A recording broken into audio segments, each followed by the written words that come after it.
Hello everyone, welcome back to my channel. दोस्तों, हम पढ़ रहे हैं एनसीईआरटी बुक्स की सीरीज, जिसमें हमारी बुक है एनसीईआरटी साइंस क्लास 10th की, जिसमें 10 चैप्टर हम पढ़ चुके हैं। आइए स्टार्ट करते हैं अपना अगला चैप्टर, चैप्टर नंबर 11। ठीक है, जिसका नाम है इलेक्ट्रिसिटी। इलेक्ट्रिसिटी क्या होता है ना।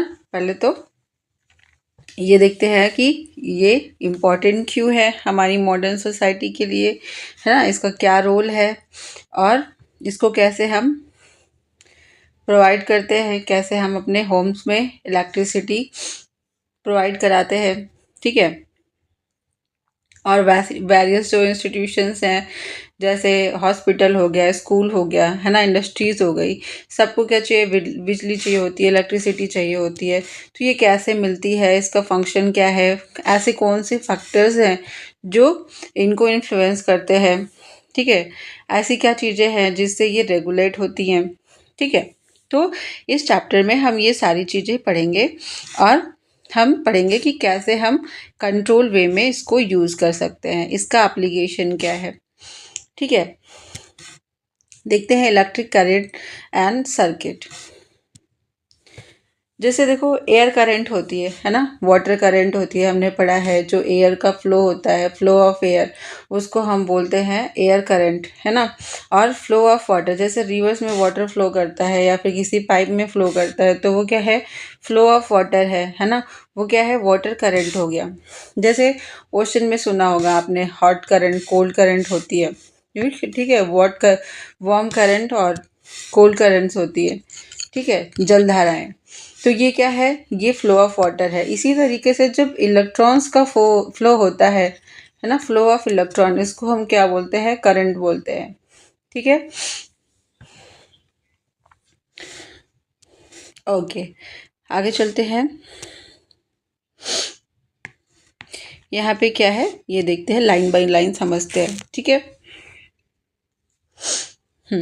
If electric charge flow through a conductor, है ना, जब किसी कंडक्टर के थ्रू, कंडक्टर मतलब ऐसे मटेरियल्स जो इलेक्ट्रिसिटी को खुद से पास होने देते हैं ना। हमने प्रीवियस क्लासेस में पढ़ा था कंडक्टर्स क्या होते हैं, इंसुलेटर्स क्या होते हैं, सेमीकंडक्टर्स क्या होते हैं।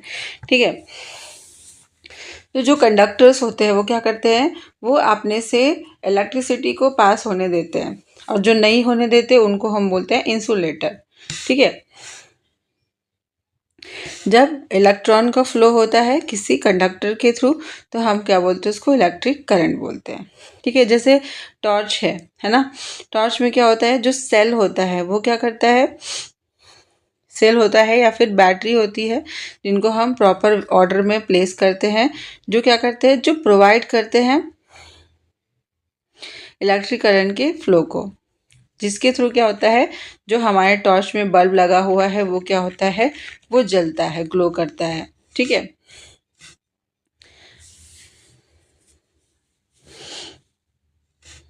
और हमने देखा जो टॉर्च है ना, वो हमें क्या देता है, वो हमें लाइट देता है। जब हम उसको स्विच ऑन करते हैं। तो अब ये स्विच करता क्या है, हमने प्रीवियस क्लासेस में पढ़ा था। स्विच क्या काम करता है, सर्किट को ऑन और ऑफ करने का काम करता है ना। वो एक लिंक बनाता है बिटवीन जो हमारा सेल है और जो बल्ब है, उसके बीच में एक लिंक बनाता है ना। अगर वो ऑन है तो क्या होगा, हमारा बल्ब ग्लो करेगा। अगर वो ऑफ है, यहाँ से कनेक्शन कट गया है, तो क्या करेगा, हमारा बल्ब ग्लो नहीं करेगा। ठीक है, हमने पढ़ा था ना, जब सर्किट कंप्लीट होती है तो बल्ब ग्लो करने लगता है। कंप्लीट कब होती है, जब स्विच ऑन रहेगा। ठीक है, और जब सर्किट इनकम्प्लीट होती है, मतलब स्विच ऑफ है, यहाँ से कनेक्शन नहीं है वायर का, तो क्या होगा, हमारा बल्ब ग्लो नहीं करेगा। ठीक है, तो स्विच का ये काम होता है हमारी सर्किट को कंप्लीट करने का।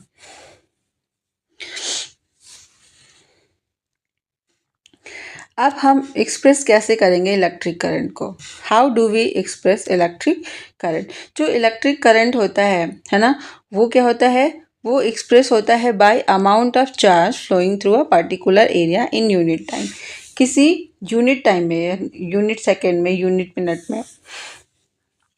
ठीक है, अगर किसी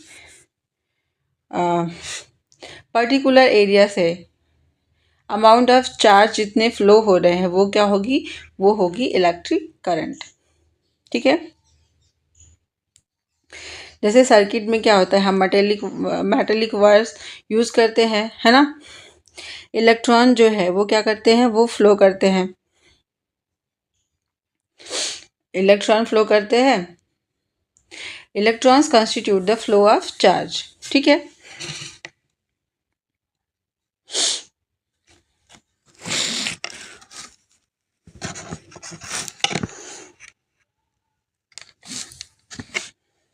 और जब हम इलेक्ट्रॉन के बारे में नहीं जानते थे तब क्या था, phenomena of electricity was first observe, है ना। तब हमें इलेक्ट्रॉन के बारे में नहीं पता था, तो इलेक्ट्रिक करंट जो था उसको हम क्या कंसीडर करते थे, हम कंसीडर करते थे फ्लो ऑफ पॉजिटिव चार्जेस। ठीक है, जब पॉजिटिव चार्ज का फ्लो होता है तो हम समझते थे कि इलेक्ट्रिसिटी फ्लो हो रही है, मतलब करंट फ्लो हो रही है। ठीक है, और इसका डायरेक्शन क्या होता था, flow of positive charge and the direction of flow of positive charges were taken to be the direction of electric current। जिस डायरेक्शन में पॉजिटिव चार्ज फ्लो हो रहे हैं हम मानते थे कि इलेक्ट्रिक करंट के फ्लो होने का डायरेक्शन भी वही है। ठीक है,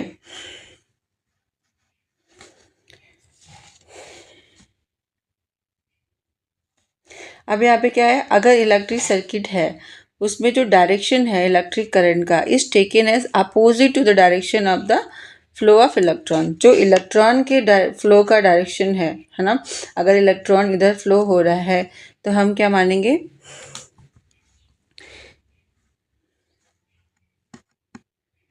इलेक्ट्रिक करंट का जो फ्लो है डायरेक्शन है वो क्या है, उसके अपोजिट होगा। ठीक है, अगर किसी सर्किट में नेट चार्ज Q है ना, फ्लो कर रहा है किसी क्रॉस सेक्शन एरिया में, किसी कंडक्टर में, ठीक है, कोई वायर है, आयरन का है, कॉपर का है, ठीक है, अगर उसमें Q चार्ज फ्लो हो रहा है तो जो करंट होगी I, करंट को हम I से रिप्रेजेंट करते हैं, वो क्या होगी, Q अपॉन T, है ना। पर यूनिट टाइम में जो चार्ज फ्लो हो रहा है उसी को तो हम करंट बोलते हैं, तो हम उसको इस तरीके से एक्सप्रेस करेंगे, I is equal to Q upon T। ठीक है, और इसका जो यूनिट है SI यूनिट है, स्टैंडर्ड यूनिट है, वो क्या होगा, कूलॉम, उसको हम कूलॉम बोलते हैं चार्ज का। ठीक है, चार्ज का यूनिट C हो गया, कूलॉम हो गया। ठीक है,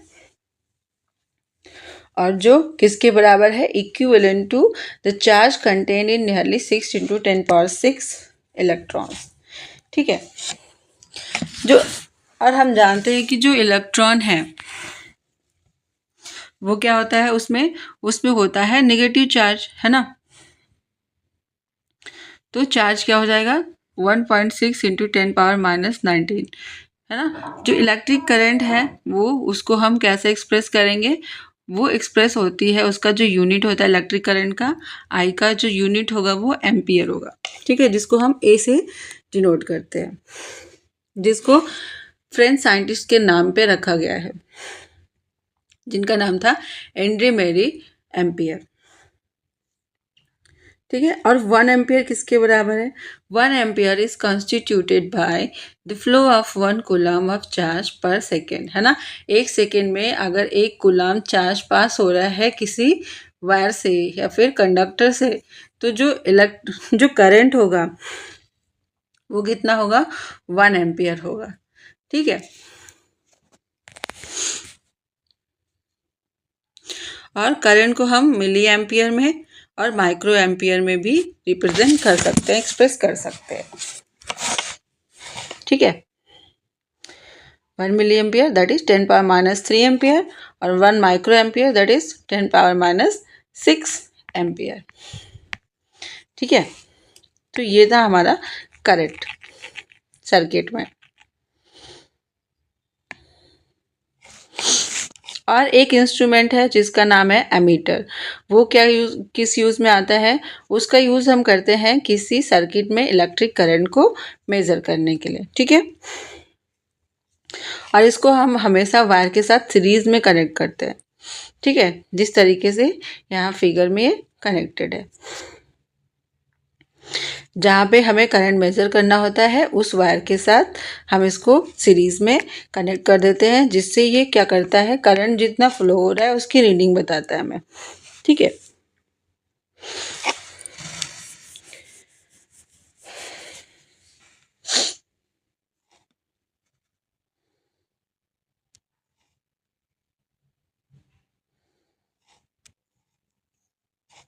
अब यहाँ पे देखो फिगर में क्या है, ये एक सर्किट डायग्राम है ना, जिसमें क्या शो हो रहा है, ये क्या है, फ्लो ऑफ करंट है ना, ये बल्ब है, ये है हमारा एमीटर, ये है की जहाँ से हम सर्किट को ऑन ऑफ करते हैं, ये है बैटरी, ठीक है। अब यहाँ पे जो इलेक्ट्रिक करंट है, करंट कहाँ पास हो रही है, पॉजिटिव टर्मिनल से निगेटिव टर्मिनल, ठीक है, यहाँ पे निगेटिव से पॉजिटिव, ठीक है।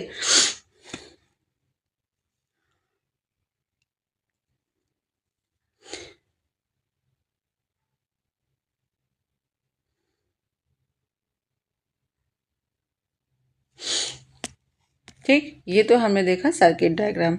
अब देखते हैं एक एग्जांपल, है ना, कि हम जो पढ़ रहे हैं उसको हम कैसे क्वेश्चन सॉल्व करने में यूज़ करेंगे। यहाँ पे एग्जांपल दे रखा है कि a current of 0.5 ampere is drawn by a filament of an electric bulb for 10 minutes, है ना, टाइम दिया है, टी की वैल्यू कितनी है, 10 मिनट्स। अब हमको फाइंड आउट करनी है इलेक्ट्रिक चार्ज का अमाउंट, ठीक है।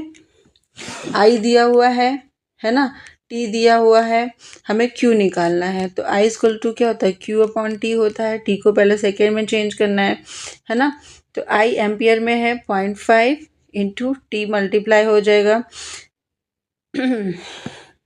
10 minutes that is 600 seconds is equal to Q, तो क्या आएगा आंसर, 300 कूलम। ये क्या है, ये चार्ज है जो जो क्या हो रहा है, जो फ्लो हो रहा है सर्किट में, ठीक है। आगे चलते हैं। अब यहाँ पे क्वेश्चन ये है कि what does N electric circuit means. एक इलेक्ट्रिक सर्किट क्या होता है, जो जो हमने ऑपरेटस सेट किया है ना, जो करंट का फ्लो हो रहा है उसके लिए जो हमने डिफरेंट टाइप की चीज़ें सेट करी हैं, उसका जो एक डायग्राम होता है ना, उसी को हम बोलते हैं इलेक्ट्रिक सर्किट, ठीक है। अब यूनिट ऑफ करंट क्या है, करंट आई होता है ना,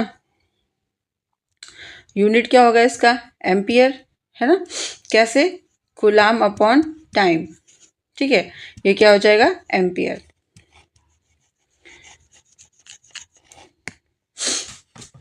calculate the number of electrons consisting the coulomb of charge. Calculate the number of electron, 1 coulomb charge में कितना इलेक्ट्रॉन होगा, अभी हमने पढ़ा है ना। आगे देखते हैं electric potential and potential difference. Potential difference क्या होता है या फिर इलेक्ट्रिक पोटेंशियल क्या होता है, इसके बारे में हम पढ़ते हैं। अब यहाँ पे क्या है कि हमने पढ़ा कि इलेक्ट्रॉन फ्लो होता है सर्किट में, लेकिन इसके फ्लो होने का रीज़न क्या है, कैसे फ्लो हो जाता है। तो हम यहाँ पे एक एनालॉजी कंसीडर करेंगे, जैसे वाटर फ्लो होता है। वाटर क्यों फ्लो होता है,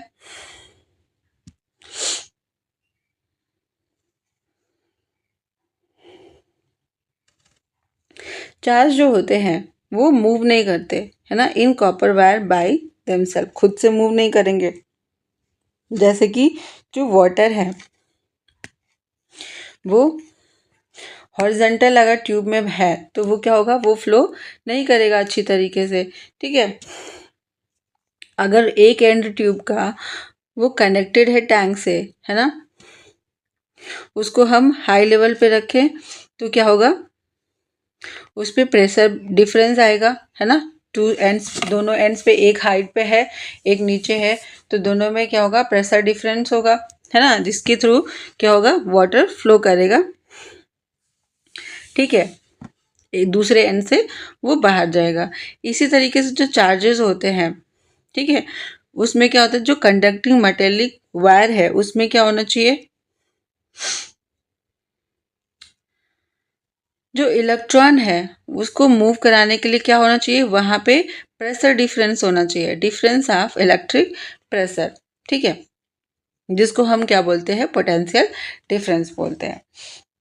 जिसकी वजह से क्या होता है, जो वायर है उसमें इलेक्ट्रॉन का फ्लो होता है।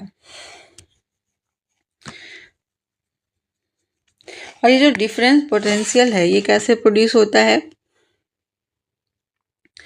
ये या तो बैटरी से प्रोड्यूस कर सकते हैं हम, है ना, या फिर कंसिस्टिंग ऑफ वन और मोर इलेक्ट्रिक सेल्स, या फिर एक से ज़्यादा इलेक्ट्रिक सेल का यूज़ करके हम प्रोड्यूस कर सकते हैं, ठीक है।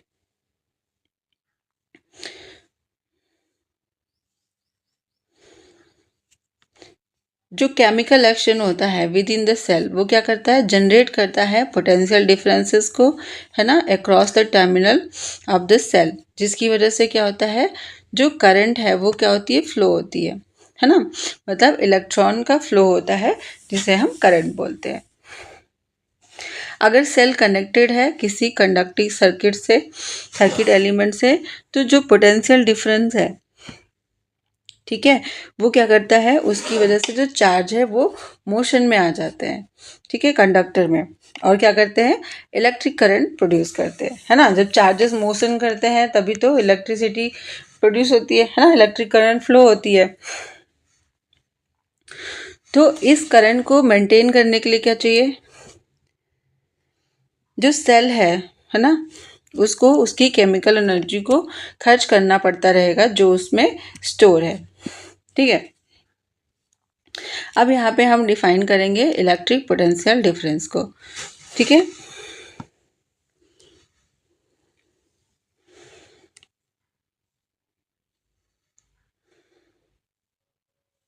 पोटेंशियल डिफरेंस दो पॉइंट्स के बीच क्या होता है, वर्क डन अपॉन चार्ज, ठीक है।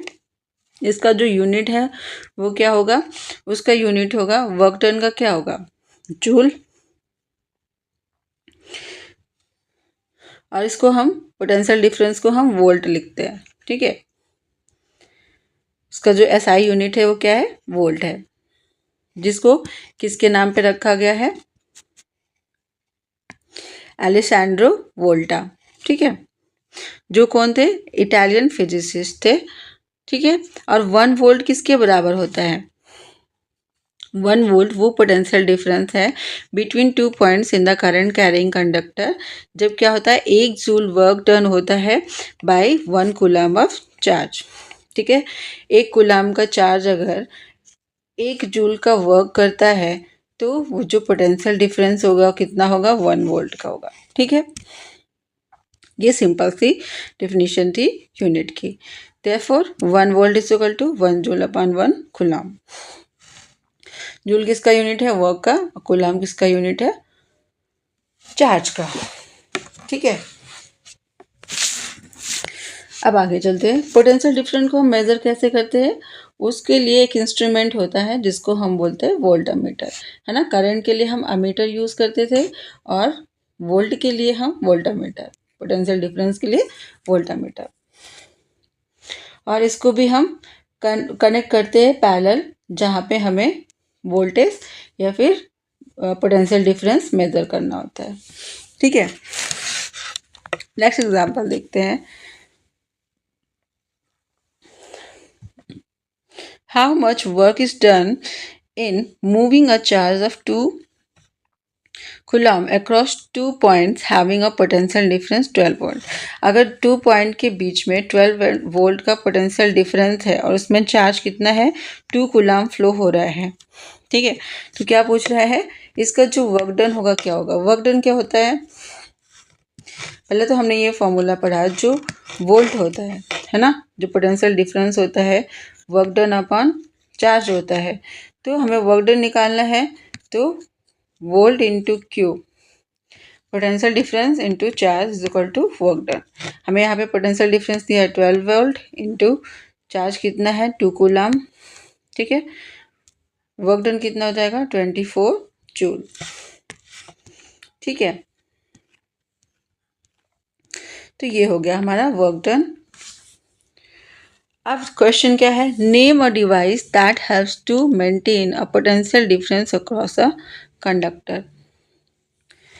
ऐसे डिवाइस का नाम बताना है जो क्या करता है, पोटेंशियल डिफरेंस को कंट्रोल करता है।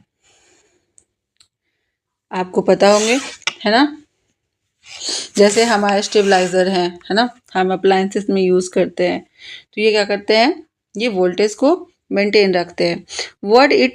what is meant by saying that the potential difference between 2 points is 1 volt? दो पॉइंट्स के बीच में पोटेंशियल डिफरेंस 1 वोल्ट है, इसका क्या मतलब है, अभी हमने पढ़ा है ना कि उसमें जो 1 कूलम चार्ज है वो क्या कर रहा है, 1 जूल एनर्जी प्रोड्यूस कर रहा है, 1 जूल वर्क डन कर रहा है, जिसको हम बोलते हैं 1 वोल्ट। ठीक है, अब क्या कह रहे हैं, how much energy is given to each coulomb of charge passing through a 6 volt battery. ये अभी देखते हैं, है ना। आगे चलते हैं, सर्किट डायग्राम।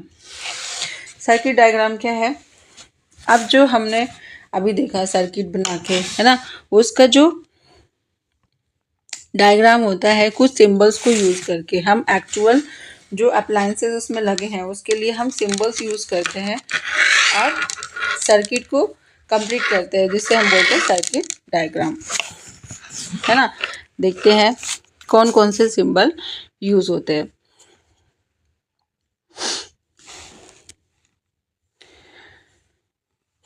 जैसे इलेक्ट्रिक सेल है, सेल के लिए हम ये सिंबल यूज करते हैं, है ना, जो पॉजिटिव टर्मिनल होता है उसको हम बड़ी लाइन से दिखाते हैं और जो निगेटिव टर्मिनल होता है वो छोटी लाइन से दिखाते हैं। अगर हम इसी तरीके के कई सारे सेल्स को ऐड कर देते हैं तो वो बैटरी बन जाता है। ठीक है, या फिर उसको हम कॉम्बिनेशन ऑफ सेल भी बोलते हैं। जैसे अगर की ऑन है तो ये सिंबल, ऑफ है तो ये सिंबल। ठीक है, और अगर हम दो वायर को ज्वाइंट करते हैं तो ये सिंबल, एक डॉट के थ्रू हम इसको शो करते हैं कि यहाँ पे दोनों वायर कनेक्टेड है, ज्वाइंट है। ठीक है, अगर दोनों वायर एक दूसरे को क्रॉस कर रहे हैं बिना ज्वाइन किए तो हम उसको ऐसे शो करते हैं। ठीक है, यहाँ पे ये क्या है, बल्ब का सिंबल है। ठीक है, या तो हम इसको यूज करते हैं या फिर इसको, और हम जल्दीबाजी में इसको ज़्यादा यूज करते हैं। ठीक है, ये है सिंबल रेजिस्टेंस का और ये है सिंबल वेरिएबल रेजिस्टेंस का, या तो हम ऐसे शो करते हैं या फिर ऐसे। अमीटर ये सिंबल, ठीक है, और वोल्टमीटर के लिए ये सिंबल। अब हम पढ़ते हैं ओम्स लॉ। क्या है ओम्स लॉ? पहले तो यहाँ क्या कोई रिलेशन है पोटेंशियल डिफरेंस में और करंट में, इसको देखेंगे, है ना। तो यहाँ पे एक्टिविटी के थ्रू समझेंगे। Setup a circuit as shown in figure, है ना, हम एक सर्किट सेटअप करेंगे नाइक्रोम वायर को यूज करके। ठीक है, जिसकी लेंथ क्या है, एक्स वाई है। ये इतनी बड़ी सी वायर को हमने यूज किया। ठीक है, अब हम क्या करेंगे, वायर की एक फिक्स लेंथ है 0.5 मीटर की, और हम उसमें एक अमीटर ऐड करेंगे और एक वोल्टमीटर इधर। ठीक है, जिसका जो पावर है, वोल्टमीटर जो है वो कितने वोल्ट का है, वो है 1.5।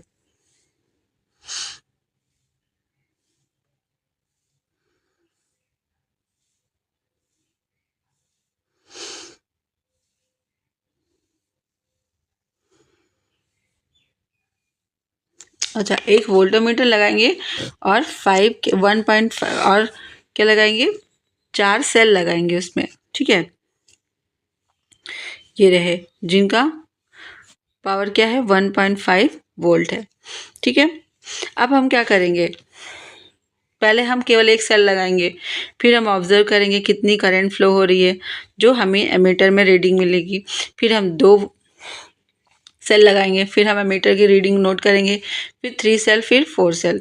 तो ये हमें क्या शो करेगा, ये हमें शो करेगा कि जो वोल्ट है ना, जो पोटेंशियल डिफरेंस है और जो करंट फ्लो हो रही है उसकी वजह से कितने, उनमें क्या रिलेशन है। ठीक है, तो यही ओम्स लॉ भी बताता है। ठीक है, अब यहाँ हम देखते हैं कि जो वोल्ट और जो करंट है, जो पोटेंशियल डिफरेंस है और जो करंट है, इनका रेशियो हमेशा क्या होगा, हमेशा सेम होगा। ठीक है, हर कंडीशन में। तो इसको हम ग्राफ से देखेंगे, है ना। यहाँ पे ये है करंट, ये है पोटेंशियल डिफरेंस, इनका रेशियो हमेशा क्या हो रहा है, सेम आ रहा है। ठीक है,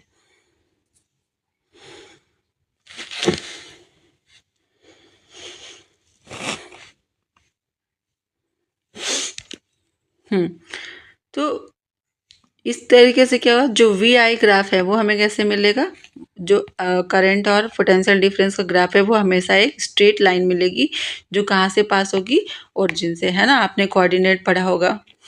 ठीक है, तो ये 0 0 पॉइंट होता है एक्स एक्सिस वाई एक्सिस का, इसको हम क्या बोलते हैं, ओरिजिन। ठीक है, जैसा कि यहाँ पे आप देख रहे हो, एक जर्मन फिजिसिस्ट थे जिनका नाम था जॉर्ज साइमन ओम। ठीक है, 1827 में उन्होंने पाया कि जो करंट होता है और जो पोटेंशियल डिफरेंस है, ठीक है, दोनों में एक रिलेशन होता है। जो पोटेंशियल डिफरेंस है V across the end of a given metallic wire in electric circuit, वो डायरेक्टली प्रोपोर्शनल होता है किसके, करंट फ्लोइंग थ्रू इट। जो करंट फ्लो हो रही है उसके डायरेक्टली प्रोपोर्शनल होता है पोटेंशियल डिफरेंस। ठीक है, V is directly proportional to I। ठीक है,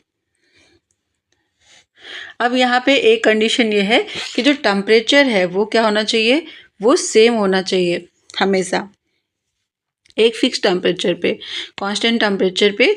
जो पोटेंशियल डिफरेंस है वो हमेशा करंट जो है पोटेंशियल डिफरेंस के डायरेक्टली प्रोपोर्शनल होता है।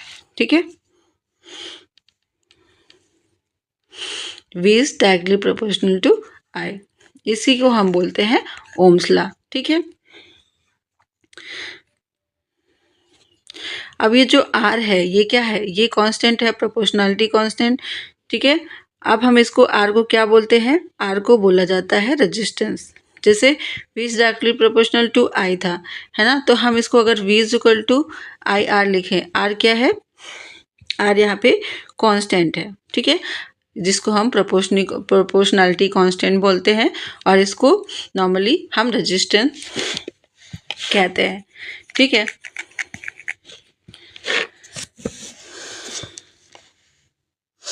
अब यहाँ पे it is the property of conductor, ये कंडक्टर की प्रॉपर्टी है कि वो जो चार्जेस हैं उनके फ्लो को रजिस्ट करते हैं। ठीक है, और इसका जो एसआई यूनिट होता है वो क्या है, ओम है। आर का जो एसआई यूनिट है उसको हम ओम कहते हैं, जिसको हम इस सिंबल से रिप्रेजेंट करते हैं। ठीक है,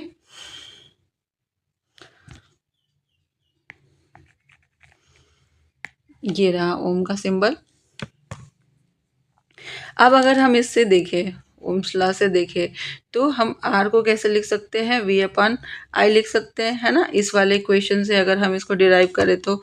ठीक है, तो जो रेजिस्टेंस होता है उसको कैसे डिफाइन करेंगे, if the potential difference across the two ends, अगर दो एंड्स में जो पोटेंशियल डिफरेंस है कंडक्टर का वो 1 वोल्ट है और जो करंट उससे पास हो रही है 1 एम्पियर की पास हो रही है, तो जो रेजिस्टेंस होगा कितना होगा, वो हो जाएगा 1 ओम का, है ना। 1 वोल्ट पोटेंशियल डिफरेंस और करंट 1 एम्पियर, तो जो रेजिस्टेंस है वो कितना हो जाएगा, 1 ओम। ठीक है,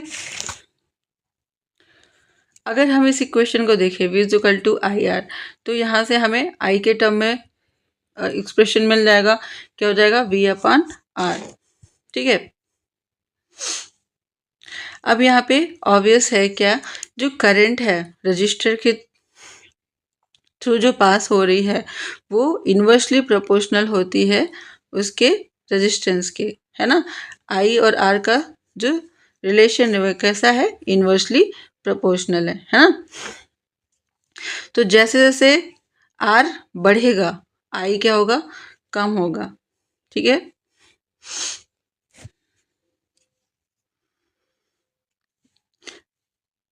अब एक कंपोनेंट होता है जिसको हम यूज़ करते हैं, use to regulate current without changing the voltage source is called variable resistance. अगर हम बिना वोल्ट को चेंज किए, है ना, बिना पोटेंशियल डिफरेंस को चेंज किए अगर हम करंट को चेंज करते हैं, रेगुलेट करते हैं, तो ऐसे जो कंपोनेंट है उनको हम क्या बोलेंगे? रेजिस्टेंस बोलेंगे, वेरिएबल रेजिस्टेंस बोलेंगे। ठीक है। किसी इलेक्ट्रिक सर्किट में क्या होता है, एक डिवाइस होता है जिसको हम बोलते हैं रोस्टेट। वो क्या होता है, वो अक्सर यूज होता है to change the resistance in the circuit. Circuit का जो रेजिस्टेंस है उसको चेंज करने के लिए। ठीक है। अब हम पढ़ेंगे रजिस्टर के बारे में। ठीक है। एक्टिविटी के थ्रू सबसे पहले समझेंगे क्या है। यहाँ पे नाइक्रोम वायर लिया जा रहा है ना, जो क्या, और एक टॉर्च का बल्ब। ठीक है। जो क्या है, 10 वाट का, नहीं, टॉर्च का बल्ब और एक 10 वाट का बल्ब अलग से। ठीक है। और एक एमीटर जो 0 से 5 एम्पियर के करंट को मेजर करेगा, एक प्लग की और कुछ कनेक्टिंग वायर्स। ठीक है। अब यहाँ पे एक्स वाई गैप बना के हमने सर्किट को बनाया। ठीक है। यहाँ पे एमीटर लगाया, बैटरी लगाया, है ना, की बनाई। ठीक है। और ये वायर के 2 एंड्स को ऐसे रखा। अब इसमें हम बारी बारी से नाइक्रोम वायर लगाएंगे, फिर ये जो 10 वाट का बल्ब है ये लगाएंगे, टॉर्च का बल्ब है ये लगाएंगे, फिर हम रीडिंग नोट करेंगे। ठीक है।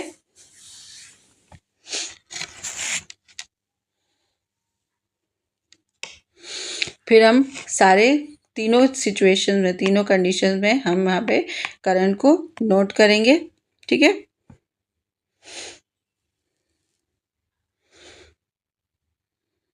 अब यहाँ पे क्या कह रहा है, are the ammeter reading different from different components connected to the gap X Y.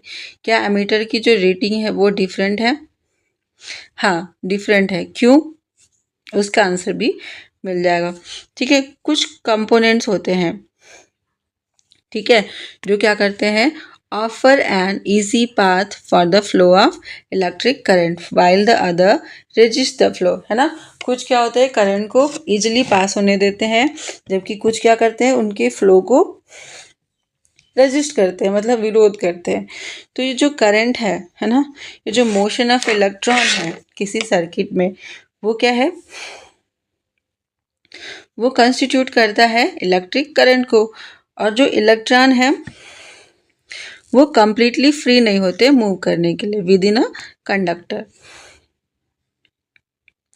They are restrained by the attraction of the atom among which they move, है ना। जिन एटम्स के थ्रू वो मूव करते हैं वो उनके थ्रू अट्रैक्शन फील करते हैं, जिससे उनका जो फ्लो है वो क्या होता है, उसमें प्रॉब्लम आती है, विरोध होता है, जिसके अपोजिशन में उनको काम करना पड़ता है। ठीक है। अब ये जो मोशन है इलेक्ट्रॉन का, है ना, through a conductor is retarded bye its resistance. ये जो मोशन है उसको क्या हो जाता है, वो स्लो हो जाता है ना, इस रेजिस्टेंस की वजह से। तो कोई कंपोनेंट है गिवन साइज का, वो क्या ऑफर कर रहा है, लो रेजिस्टेंस ऑफर कर रहा है, तो वो क्या है, अच्छा कंडक्टर है, गुड कंडक्टर है। कम विरोध कर रहा है, फ्लो होने दे रहा है इजीली, तो वो गुड कंडक्टर हो गया। ठीक है। और ऐसे कंडक्टर जो क्या करते हैं, जो जिनके पास अप्रिसिएबल रेजिस्टेंस होता है, मतलब ज़्यादा अमाउंट में रेजिस्टेंस होता है, उनको हम बोलते हैं रेजिस्टर। ठीक है। और एक कंपोनेंट है आइडेंटिकल साइज का, है ना, that offers a higher resistance is a poor conductor. जिसमें हायर रेजिस्टेंस होगा वो क्या होगा, पुअर कंडक्टर होगा। ठीक है। और कोई इंसुलेटर है सेम साइज का, वो क्या कर रहा है, वो और ज़्यादा रेजिस्टेंस शो करेगा। ठीक है। सबसे कम कौन रेजिस्टेंस शो करेगा? कंडक्टर, फिर जो पुअर कंडक्टर है वो, फिर जो इंसुलेटर है वो सबसे ज़्यादा रेजिस्टेंस शो करते हैं। ठीक है। Factors in which the resistance of a conductor depends, ऐसे फैक्टर्स जिन पे जो रेजिस्टेंस है कंडक्टर का वो डिपेंड करता हो, जिसको हम एक्टिविटी से समझते हैं। Complete an electric circuit consisting of a cell, एक इलेक्ट्रिक सर्किट बनाएंगे जिसमें क्या होगा? एक सेल होगा, एमीटर होगा, नाइक्रोम वायर होगी जिसकी लेंथ L है। ठीक है। एक प्लग की होगा जैसा कि यहाँ पे शो किया गया है। ठीक है। पहले तो हम सबसे पहले सिचुएशन में क्या करेंगे? नाइक्रोम वायर लगाएंगे, फिर उसकी डबल लेंथ का लगाएंगे, फिर जो पहली लेंथ थी उसी के इतनी लेंथ की वायर लगाएंगे लेकिन उसकी थिकनेस ज़्यादा होगी। और इसी तरीके से हम इस जगह पे, है ना, ये जो प्लेस है, ये जो एंड है दोनों, इनमें इन सारे वायर्स को बारी बारी प्लेस करके देखेंगे। ठीक है। तो हम क्या ऑब्जर्व करते हैं कि जो एमीटर की रीडिंग है वो क्या कर रही है? डिक्रीज हो रही है, 1/2, है ना, आधी हो जा रही है। कब? जब जो लेंथ है वायर की वो हम डबल कर रहे हैं तब। ठीक है। जो एमीटर की रीडिंग है वो इंक्रीज करेगी जब हम थिकर वायर लगाएंगे, मतलब ज़्यादा करंट फ्लो हो रही है थिक वायर में। ठीक है।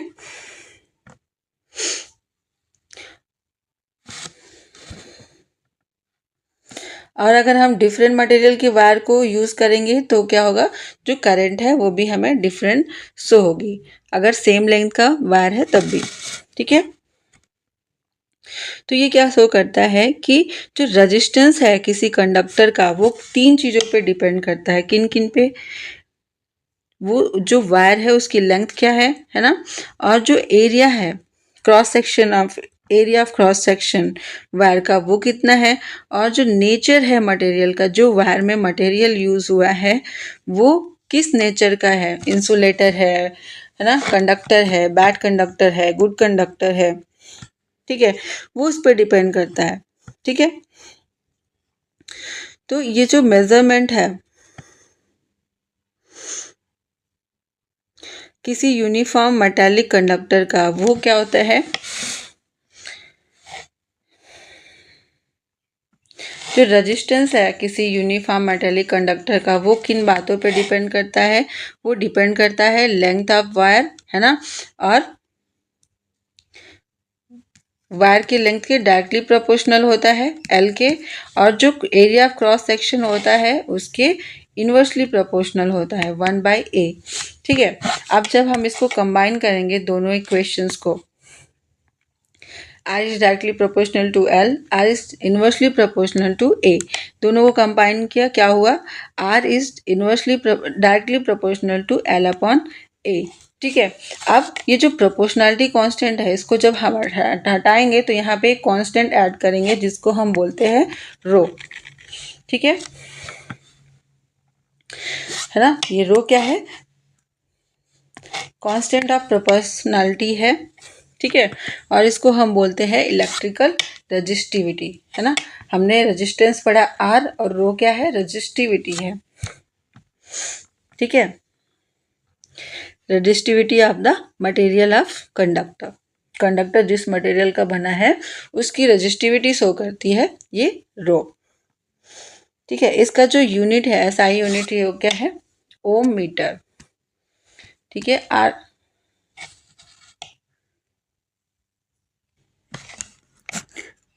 ये क्या है? ये मटेरियल की कैरेक्टरिस्टिक प्रॉपर्टी है। ठीक है। जो मेटल्स हैं या फिर जो उनके एलाइज हैं, है ना, वो क्या होते हैं?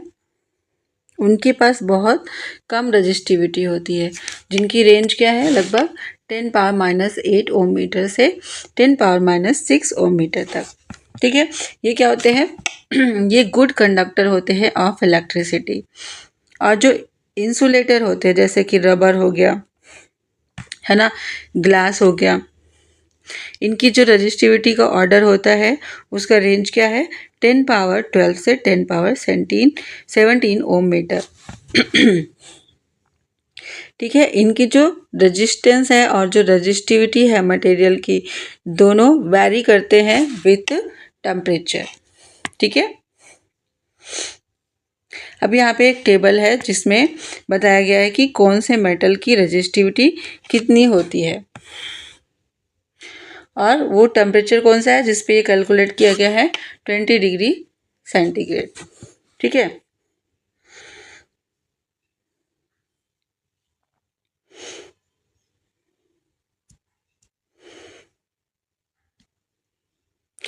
अब यहाँ पे क्या होता है, जो एलॉय है किसी मेटल के is generally higher than that of its constituent metals. जो रजिस्टिविटी है एलॉयज की वो ज़्यादा होती है in comparison to their metals जिससे वो बने हैं। ठीक है। एलॉयज क्या होते हैं, ये ऑक्सीडाइज नहीं होते है ना, बर्न नहीं होते। ठीक है। हाई टेम्परेचर पे, जिसकी वजह से क्या होता है, वो कॉमनली यूज़ होते हैं कहाँ पे, इलेक्ट्रिकल हीटिंग डिवाइसेस में, जैसे कि आयरन हो गया है ना, टोस्टर हो गया, इन सारी डिवाइसेस में ये यूज़ होते हैं। टंगस्टन क्या है, tungsten as a filament use होता है ना इलेक्ट्रिक बल्ब में। जबकि जो कॉपर है, कॉपर और एल्युमिनियम ये जनरली यूज़ होते हैं इलेक्ट्रिकल ट्रांसमिशन लाइन में। ठीक है। तो यहाँ पे ये याद करने के लिए नहीं है, लेकिन आप एक नज़र देख सकते हो है ना, कि जो कंडक्टर्स होते हैं उनकी रेंज क्या है, रेजिस्टिविटी की, एलॉयज की रेंज क्या है ना, और जो इंसुलेटर्स हैं उनकी रेजिस्टिविटी की रेंज क्या है, और ये इंसुलेटर के नेम। ठीक है। अब यहाँ पे देखो, जो एलॉयज हैं कॉन्स्टेंटन, इसका जो इसमें जो मेटल है कौन से है, कॉपर और निकिल। मैग्नीशियम का क्या है, कॉपर, मैग्नीज और निकिल। नाइक्रोम का क्या है, निकिल, क्रोमियम, मैग्नीज और आयरन। ठीक है। अब यहाँ पे एग्जाम्पल देखते हैं। How much current will an electric bulb draw from 220 volt. 220 volt का कोई सोर्स है ना, कह रहा है वहां से कितना इलेक्ट्रिक करंट फ्लो होगी। If the resistance of bulb filament is, resistance भी दिया हुआ है। दूसरा क्वेश्चन क्या है, how much current will an electric heater coil draw from this source, 220 volt source, if the resistance of heater coil is this. यहाँ पे resistance इतना दिया है, यहाँ पे इतना दिया है, दोनों केस में करंट पूछ रहा है कितना होगा। तो ये इजी है, कैलकुलेट कर लेंगे है ना, V equal to I R से। ठीक है।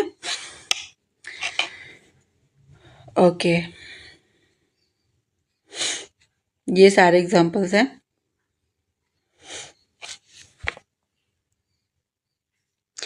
यहाँ पे एक एग्जांपल ये वाला देखिए, एग्जांपल नंबर 11.6। कोई वायर है गिवन मटेरियल का जिसकी लेंथ L है ना, और उसका जो एरिया ऑफ क्रॉस सेक्शन है A है, और उसका जो रेजिस्टेंस है वो 4 ओम का है। तो यहाँ पे पूछ रहा है what would be the resistance of another wire of the same material. दूसरे वायर का रेजिस्टेंस क्या होगा अगर उसकी लेंथ हम L/2 कर दे। ठीक है। तो पहला केस में क्या हो जाएगा, R1 कितना हो जाएगा, रो L/A 4 एम्पियर दिया हुआ है हमें, कह रहा है जब लेंथ आधी कर देंगे और जो एरिया है वो डबल हो जाए, तो L की जगह हम L/2 रखेंगे और एरिया की जगह 2A रखेंगे, तो हमें क्या मिल जाएगा, 1/4 रो LA। अब इसकी वैल्यू कितनी थी, 4 ओम थी, यहाँ पे रख देंगे तो कितना हो जाएगा, R2 कितना हो जाएगा, 1 ओम। ठीक है। तो R2 क्या हो गया, कैलकुलेट हो गया। ओके, चलते हैं resistance of a system of register.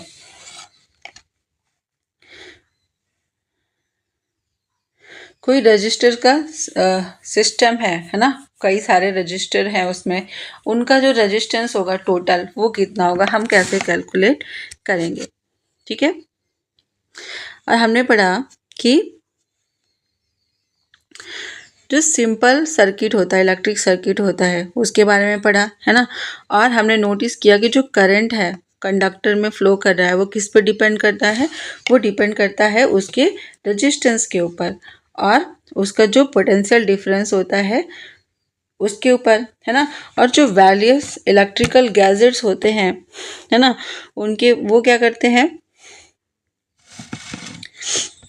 हम उनमें क्या होता है रजिस्टर्स को यूज करते हैं वेरियस कॉम्बिनेशंस में, ठीक है।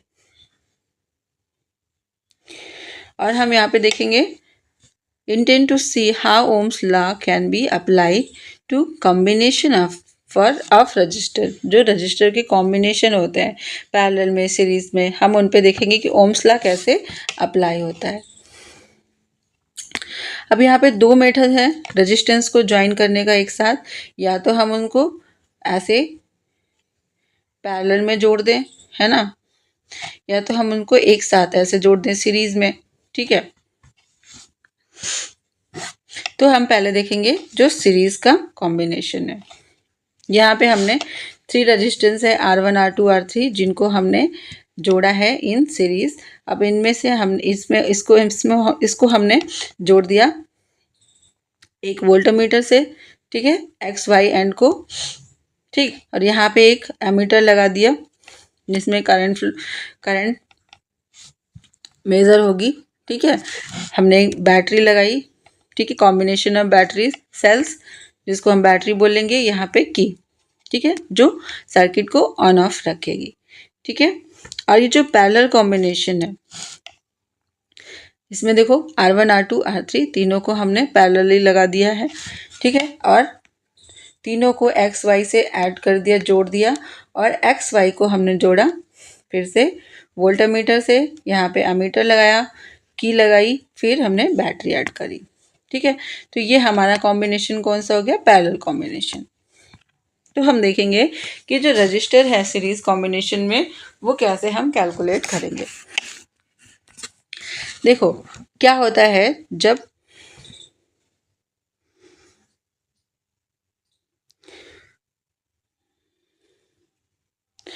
सीरीज कॉम्बिनेशन में सर्किट में रजिस्टर्स कनेक्टेड होते हैं तो क्या होता है, वैल्यू क्या होगी, उनका जो इक्विवेलेंट रेजिस्टेंस होगा वो क्या होगा, तो हम उसको एक एक्टिविटी से समझेंगे, ठीक है। ज्वाइन करना है 3 रजिस्टर जैसे कि हमने देखा सीरीज में, ठीक है। और फिर बैटरी हम उसमें ऐड करेंगे, एमीटर लगाएंगे, प्लग लगाएंगे जैसे कि हमने ऊपर फिगर में देखा था, ठीक है। अब जो रजिस्टर है उसकी वैल्यू हम क्या रख सकते हैं, 1 ओम 2 ओम 3 ओम, है ना, जितना हमारा मन करे। और एक बैटरी ऐड करेंगे 6 वोल्ट की for performing this activity. Plug करेंगे की को, है ना, सर्किट ऑन करेंगे और एमीटर की रीडिंग नोट करेंगे, ठीक है। और जो एमीटर है उसकी हम पोजीशन कहीं भी रख सकते हैं, ठीक है, बिटवीन द रजिस्टर्स, और हम उस एमीटर की रीडिंग को नोट करेंगे। तो हमें क्या मिलेगा कि जो चेंज है वैल्यू में करंट की, क्या उसमें चेंज हो रहा है करंट की वैल्यू में या फिर नहीं हो रहा है। और हम ऑब्जर्व करेंगे जो करंट है एमीटर में वो तीनों सिचुएशन में सेम है, ठीक है।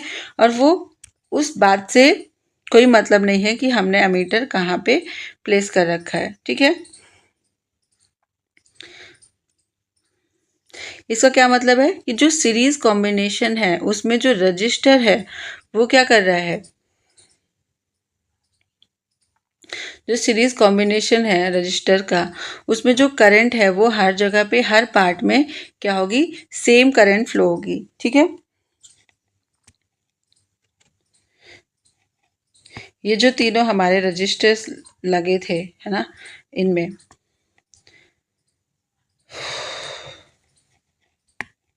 यहाँ पे अगर हमने यहाँ रखा तब भी करंट सेम, यहाँ रखा करंट सेम, यहाँ रखा करंट सेम, ठीक है। तो तीनों कंडीशन में क्या हो रहा है, जो करंट है हमें एमीटर में सेम दिख रही है। इसका मतलब है जो करंट का फ्लो है वो सीरीज कॉम्बिनेशन में हर जगह पे सेम होगा, ठीक है। वो सिचुएशन एमीटर के सिचुएशन पे डिपेंड नहीं करेगा, ठीक है। इसका क्या मतलब है, अब यहाँ पे हम पोटेंशियल मेजर करेंगे, पोटेंशियल डिफरेंस। वोल्टामीटर को लगाएंगे सीरीज कॉम्बिनेशन में, है ना। यहाँ पे देखेंगे V1 V2 V3, ठीक है। हम तीनों कंडीशन में मेजर करेंगे। तो हम क्या ऑब्जर्व करते हैं यहाँ पे, रिलेशनशिप क्या है कि जो तीनों अलग अलग हमने मेजर किया V1 V2 V3, वो जो हमने पूरा वोल्ट पूरा दिया है ना, पोटेंशियल डिफरेंस इन तीनों के सम के बराबर होगा, ठीक है। इसका क्या मतलब है, जो पोटेंशियल डिफरेंस V है वो इक्वल है to the sum of potential differences V1 V2 V3। जो हम तीनों रेजिस्टेंस के ऊपर पोटेंशियल डिफरेंस मेजर कर रहे हैं वो उस पोटेंशियल के डिफरेंस के इक्वल है जो हमने दिया था, ठीक है।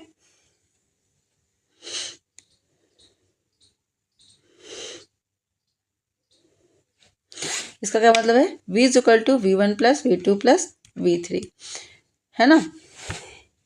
अब यहाँ पे हमें पता है जो V होता है वो किसके इक्वल टू होता है, IR के, ठीक है।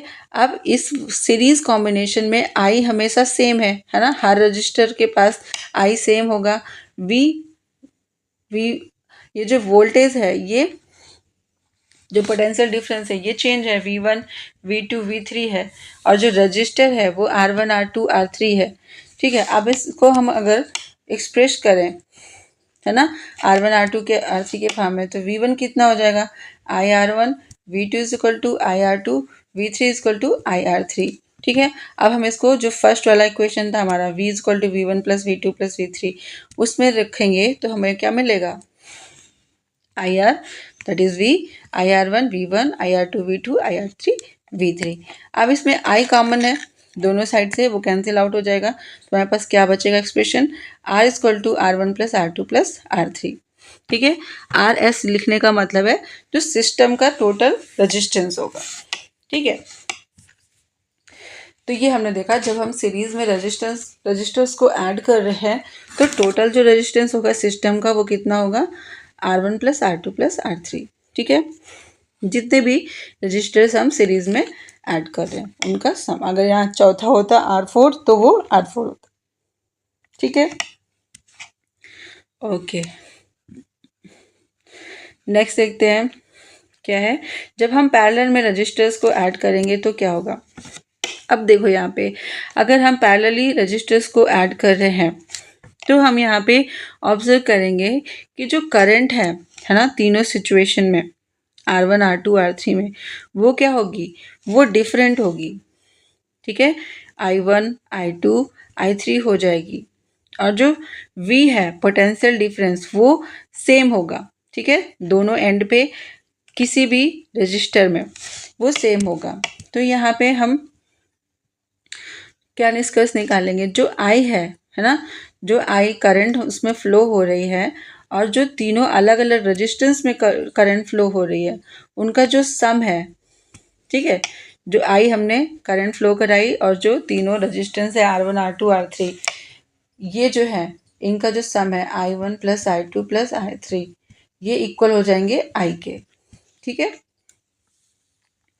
ओके, ये जब इक्वल हो जाते हैं तो हम इसको फॉर्मूले में रखेंगे। हमें पता है V इज इक्वल टू होता है IR।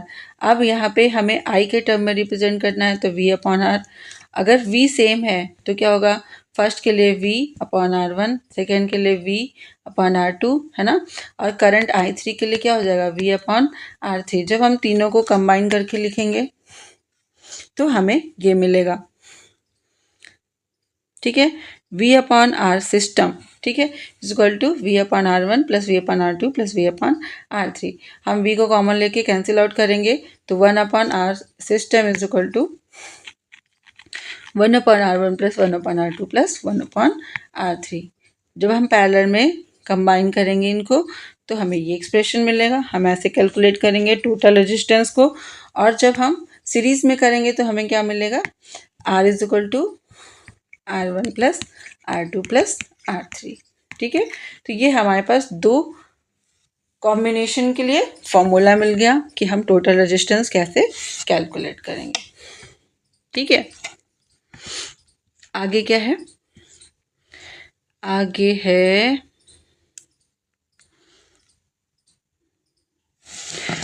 अच्छा, we have seen that in a series circuit में क्या हो रहा था, जो करंट है वो कांस्टेंट थी पूरे इलेक्ट्रिक सर्किट में, है ना। हमने आई हमेशा सेम लिया, इसलिए क्या होगा, ये जो सीरीज कॉम्बिनेशन है ये इम्प्रैक्टिकल है, impracticable to connect the electric bulb and electric heater in a series। इसलिए हम क्या करते हैं, अलग अलग अप्लायंसेस को सीरीज में कंबाइन नहीं करते, ठीक है, क्योंकि क्या होता है, उनको जो करंट है वो ज़्यादा चाहिए फिर, ठीक है। अब इसका एक दूसरा डिसएडवांटेज क्या है, अगर हम सीरीज में सर्किट बनाते हैं तो कोई एक कंपोनेंट अगर फेल हुआ तो हमारी पूरी सर्किट क्या हो जाएगी, ब्रेक हो जाएगी। इसलिए देखो, जब आप दिवाली के टाइम पे फेरी लाइट्स लगाते हो, उसमें अगर एक बल्ब गया तो आपको सारे बल्ब को अलग अलग चेक करना पड़ता है ना, कहाँ से ख़राब है, फिर हम उसको निकाल के उसको फिर से सर्किट को अपने कंप्लीट करते हैं, ठीक है। तो यहाँ पे हमें किस कॉम्बिनेशन में यूज़ करना चाहिए वायरिंग को, वो पैरेलल कॉम्बिनेशन में, है ना।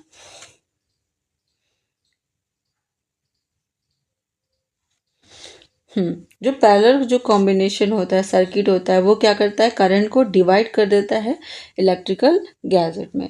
तो जो टोटल रेजिस्टेंस है ना, पैरेलल कॉम्बिनेशन में, वो क्या हो जाता है, वो डिक्रीज हो जाता है ना। जैसे हमने देखा कि 1/RS कैसे हो जाएगा, 1/R1 plus 1/R2 plus 1/R3, ठीक है।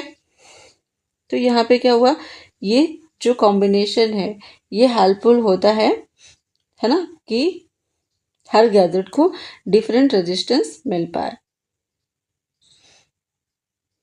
और जो हमारे गैजेट्स हैं वो प्रॉपरली ऑपरेट कर पाए, ठीक है। Heating effect of electric current का जो हीटिंग इफेक्ट होता है उसको हम यहाँ पे देखेंगे, है ना। जैसे बल्ब ग्लो करता है तो किसकी वजह से करता है, हीटिंग इफेक्ट की वजह से। हम घरों में सर्दियों में हीटर यूज़ करते हैं तो उसके जो वायर्स होते हैं हीटर के वो रेड हो जाते हैं, है ना। तो वो क्यों होता है, वो भी करंट का हीटिंग इफेक्ट ही होता है, ठीक है। बहुत सारे अप्लायंसेस हम यूज़ करते हैं, जैसे हम आयरन यूज़ करते हैं, ठीक है। So you know that a battery और a cell is source of electrical energy, है ना। हमें पता है कि हमें इलेक्ट्रिकल एनर्जी कहाँ से मिलती है, या तो बैटरी से मिलेगी या तो सेल से मिलेगी, ठीक है। जो केमिकल रिएक्शन होता है सेल के बीच में, वो क्या करते हैं, वो जनरेट करते हैं पोटेंशियल डिफरेंस को टू टर्मिनल्स के बीच में, जिससे क्या होता है, इलेक्ट्रॉन्स का फ्लो होता है, मोशन होता है, ठीक है, किसी रजिस्टर के थ्रू या फिर सिस्टम के थ्रू, जो क्या करता है, कनेक्टेड टू द, जो बैटरी से कनेक्टेड है ना। अब हम क्या यहाँ पे देखते हैं कि जो हमने देखा 11.2 सेक्शन में, ठीक है, जैसे टू मेंटेन द करंट को मेंटेन करने के लिए क्या होता है, सोर्स जो है वो क्या करता है, वो एनर्जी एक्सपेंड करता रहता है ना। तो अब यहाँ एनर्जी, बात यह है कि एनर्जी जाती कहाँ है। अब एनर्जी का जो सोर्स है उसका कुछ पार्ट तो जाता है करंट को, है ना, मेंटेन करने में, by consume into useful work, ठीक है। जैसे कि रोटेटिंग में, है ना, rotating the blade of electric, जब हम पंखा चलाते हैं तो जो एनर्जी होती है वो क्या करती है, वो ब्लेड को रोटेट करने में हेल्प करती है ना, तभी तो हमें हवा लगती है। और जो रेस्ट ऑफ एनर्जी है, अगर हम कुछ देर पंखा चलने दें तो हम देखते हैं उसका जो गोले वाला पार्ट होता है वो क्या हो जाता है, वो गर्म हो जाता है ना। जैसे हम फ़ोन ज़्यादा देर तक चार्जिंग पे लगा के रखे तो देखते तो फ़ोन गर्म हो जाता है, ठीक है। तो इसका क्या मतलब है, वो हीट कहाँ से आ रही है फ़ोन में, जो हम उसको एनर्जी दे रहे हैं वो जाके उसमें कंज्यूम हो रही है ना, उसमें एनर्जी की खपत हो रही है, जिसकी वजह से हमारा जो गैजेट है वो गर्म हो जा रहा है, ठीक है, उसका टेम्परेचर इंक्रीज हो जा रहा है।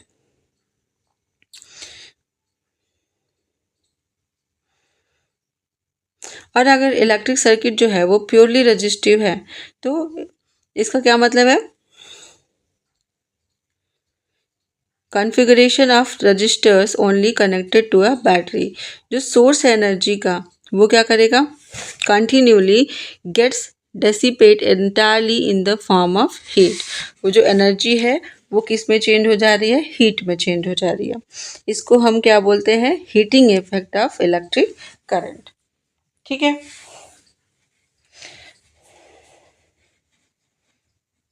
जैसे इलेक्ट्रिक हीटर हुआ, इलेक्ट्रिक आयरन हुआ, है ना, ये सब क्या है, ये इलेक्ट्रिसिटी के हीटिंग इफेक्ट पे वर्क करते हैं। ठीक है, अब यहाँ मान लो कि कोई आई करंट है, वो फ्लो हो रही है एक रजिस्टर के थ्रू, ठीक है, जिसका रेजिस्टेंस है आर। अब मान लो उसका पोटेंशियल डिफरेंस वी है, तो यहाँ पे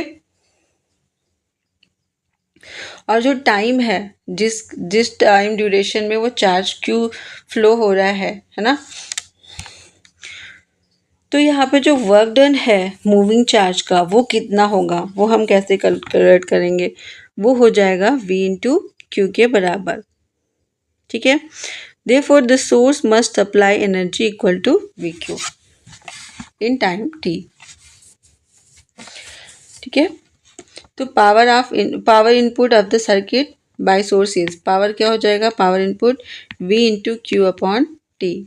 v क्या है, पोटेंशियल डिफरेंस, q है चार्ज, और t है वो टाइम जितने टाइम के लिए q चार्ज फ्लो हो रहा है। ठीक है, अब अगर जो एनर्जी है और the energy supply to circuit, जो सर्किट में एनर्जी सप्लाई हो रही है सोर्स के थ्रू टाइम t में, है ना, p इंटू टी है,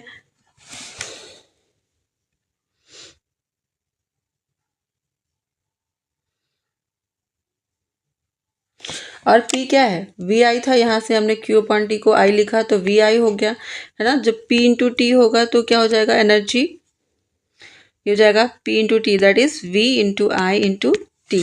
ठीक है, जो हीट होगा जो प्रोड्यूस हो रहा है वो कितना हो जाएगा फिर, वी आई टी।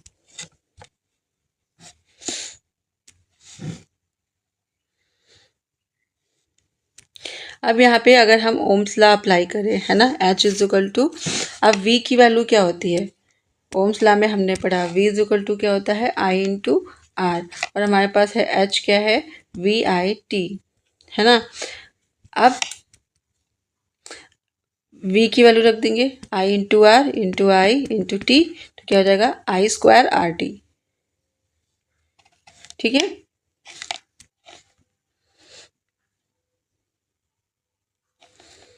कहाँ पहुँच गए हम वापस, ओके। और हम इसको कैसे जानते हैं, H is equal to I square R T को, इसको हम जानते हैं as the Joule's law of heating.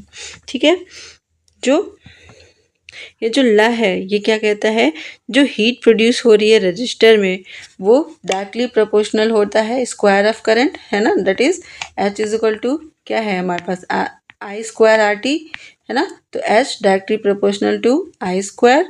ठीक है, और directly proportional to resistance for a given circuit, H is directly proportional to R, है ना, directly proportional to time for which the current flows, जितने टाइम के लिए करंट फ्लो हो रहा है उसके directly proportional, H is directly proportional to T। अब हम इस तीनों को कंबाइन करेंगे तो H is equal to I square R T.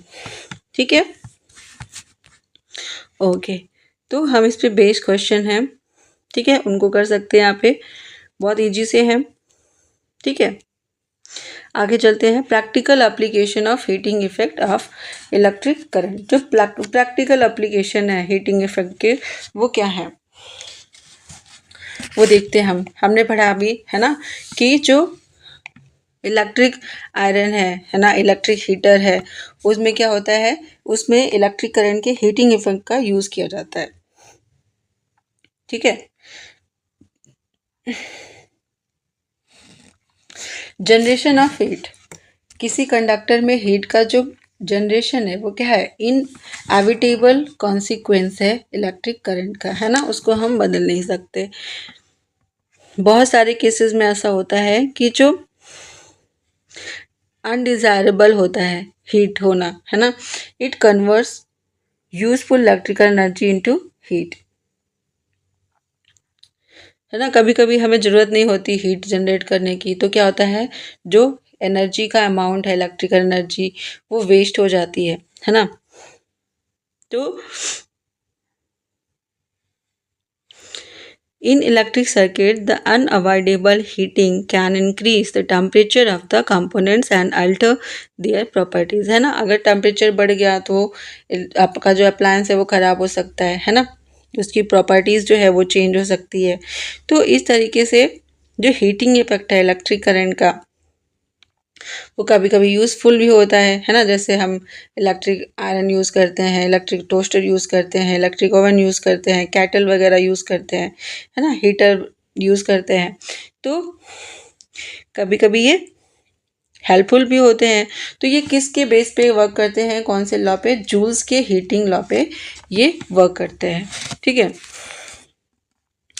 और जो इलेक्ट्रिक हीटिंग है इसका और यूज़ कहाँ होता है, ये लाइट को प्रोड्यूस करते हैं। जैसे क्या होता है कि जब हम इलेक्ट्रिक बल्ब में, है ना, एनर्जी देते हैं, तो बल्ब क्या करता है, उसका जो फिलामेंट है वो गर्म होता है ना, गर्म होके वो हीट जनरेट करता है, ठीक है। और जब वो हीट जनरेट करता है तो जो उसका कलर होता है वो चेंज होता है और वो लाइट को एमिट करता है, ठीक है, जब वो बहुत गर्म हो जाता है, ठीक है।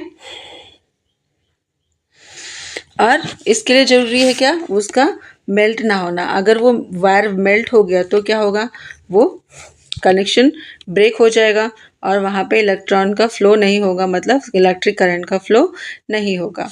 तो यहाँ पे ज़रूरी है कि कोई मेटल है जिसका मेल्टिंग पॉइंट हाई हो, जैसे कि टंगस्टन। तो ऐसे वायर्स का यूज़ किया जाता है बल्ब के फिलामेंट्स बनाने में, ठीक है। और जो फिलामेंट है वो क्या होने चाहिए, थर्मली आइसोलेटेड होने चाहिए, ठीक है, should be thermally isolated as much as possible, ताकि वो क्या हो, हम उनको यूज़ करें तो वो ब्रेक ना हो, मेल्ट ना हो जाए, ठीक है। जो बल्ब है ना, वो किससे भरे होते हैं, with chemically inactive nitrogen and organ gases. उनमें नाइट्रोजन गैस होती है या फिर ऑर्गन गैस होती है, ठीक है।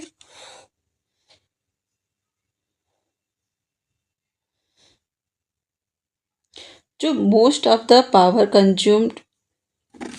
कंजम्पशन होता है बाय अ फिलामेंट, वो कैसे दिखता है हमें, अपीयर्स एज हीट, है ना।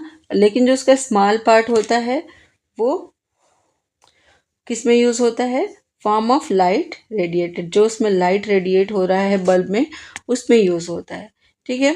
और जो दूसरा कॉमन एप्लीकेशन है जूल्स हीटिंग लॉ का, वो क्या है, फ्यूज़, है ना। जो हम फ्यूज़ बनाते हैं इलेक्ट्रिक सर्किट के लिए, जो फ्यूज़ यूज़ होता है वो क्या करता है, वो सर्किट को प्रोटेक्ट करता है, ताकि जो हमारा सर्किट है वो ख़राब ना हो, है ना, हमारे जो अप्लायंसेस है वो ख़राब ना हो, वर्क करना ना रोक दे, ठीक है। जैसे से क्या होता है, हाई इलेक्ट्रिक करंट होगा तो वायर गर्म होगा, है ना, वायर गर्म होगा तो ब्रेक हो जाएगा, मेल्ट हो जाएगा, ठीक है। तो जो फ्यूज़ होते हैं उनको हम सीरीज में प्लेस कर देते हैं डिवाइस के अंदर, ठीक है। और ये जो क्या करते हैं, इनमें जो फ्यूज़ होते हैं इनमें वायर होते हैं, ये वायर के बने होते हैं, मेटल वायर के या फिर किसी अलाई के बने होते हैं, ठीक है, जिनका जो मेल्टिंग पॉइंट होता है वो उस डिवाइस के लिए अप्रोप्रिएट होता है, ठीक है। जैसे कि हम कॉपर, एल्युमिनियम, आयरन के वायर यूज़ करते हैं, है ना। तो जो करंट है इसमें, उसकी जो करंट सहने की क्षमता है, if a current larger than the specific value flows through the circuit, the temperature of the fuse wire increase, है ना। जब जितनी ज़रूरत है, जितनी हमारे अप्लायंस को ज़रूरत है टेम्परेचर की, उससे ज़्यादा अगर टेम्परेचर फ्लो हो गया तो क्या होगा, हमारा जो वायर है वो गर्म हो जाएगा, है ना। और इससे क्या होगा, ये मेल्ट कर देगा फ्यूज़ वायर को, और जो हमारी जो सर्किट है वो ब्रेक हो जाएगी, ठीक है। जो फ्यूज़ है वायर का, वो किस में इनकेस होता है, इनकेस होता है किसमें, पोर्सलिन या फिर सिमिलर उसकी के जैसे मटेरियल्स में के साथ यूज़ किया जाता है। ठीक है, और ये जो फ्यूजेस होते हैं ये डोमेस्टिक पर्पस के लिए कौन से एम्पियर के होते हैं? 1 ampere, 2 ampere, 3 ampere, 5 ampere, 10 ampere. ठीक है, जैसे इलेक्ट्रिक आयन है उसके लिए वो कितना एनर्जी यूज़ करता है? 1 किलोवाट, है ना। और इसका जो इलेक्ट्रिक पावर है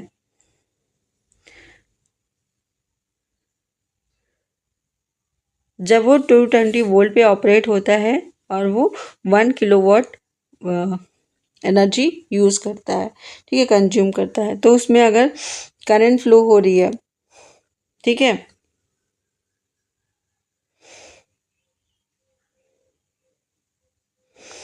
a current of that is 4.54 ampere will flow in the circuit. ठीक है, तो इस केस में जो फ्यूज होना चाहिए उसका जो करंट होना चाहिए कितना होना चाहिए? 5 एम्पियर का। ठीक है, जो 4 एम्पियर के आसपास है, 4.5 एम्पियर करंट फ्लो हो रहा है, तो 5 एम्पियर उसमें फ्यूज यूज होना चाहिए ताकि टेम्परेचर बढ़ते ही वो क्या हो जाए? ब्रेक हो जाए और हमारे जो सर्किट है, हमारा जो अप्लायंस है उसको हार्म ना हो। ठीक है, अब इलेक्ट्रिक पावर की बात करते हैं। इलेक्ट्रिक पावर क्या है? हमने पढ़ा पिछली क्लासेस में, है ना, अर्लियर क्लासेस में, कि जो rate of doing of work है, वर्क एंड एनर्जी में हमने पढ़ा था क्लास 9th में। ठीक है, वो क्या होता है? उसी को हम पावर बोलते हैं। ठीक है, ये रिलेटेड होता है किससे? This is also the rate of consumption of energy. जो हमारी एनर्जी कंज्यूम करने का जो रेट है उसी को हम बोलते हैं पावर। ठीक है, पावर को हम रिप्रेजेंट करते हैं V इंटू आई से। ठीक है, V क्या है? Potential difference. I क्या है? करंट है। अब V को हम क्या लिख सकते हैं? I इंटू आर, तो पावर क्या हो गया? I स्क्वायर आर, या फिर हम I को V में चेंज कर दे तो क्या हो जाएगा? V square upon R. ठीक है,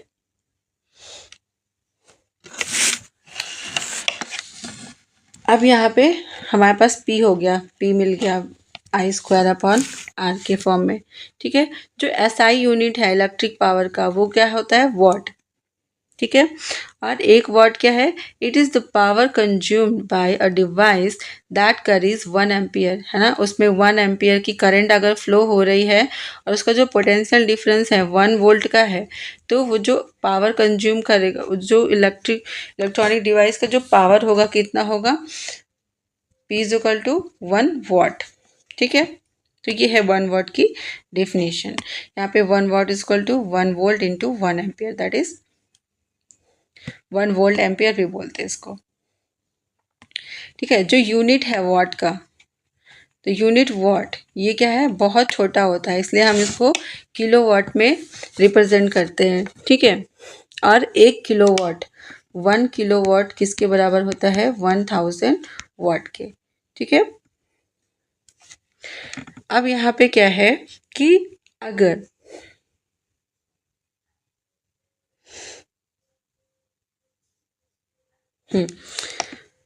अब यहाँ पे क्या बात है कि जो इलेक्ट्रिकल एनर्जी है वो प्रोड्यूस होती है of power and time, is the product of power time. जो इलेक्ट्रिकल एनर्जी है वो पावर और टाइम का प्रोडक्ट है। ठीक है, तो यहाँ पे अगर 1 घंटा 1 watt hour is the energy consumed, 1 watt hour कितनी एनर्जी होगी?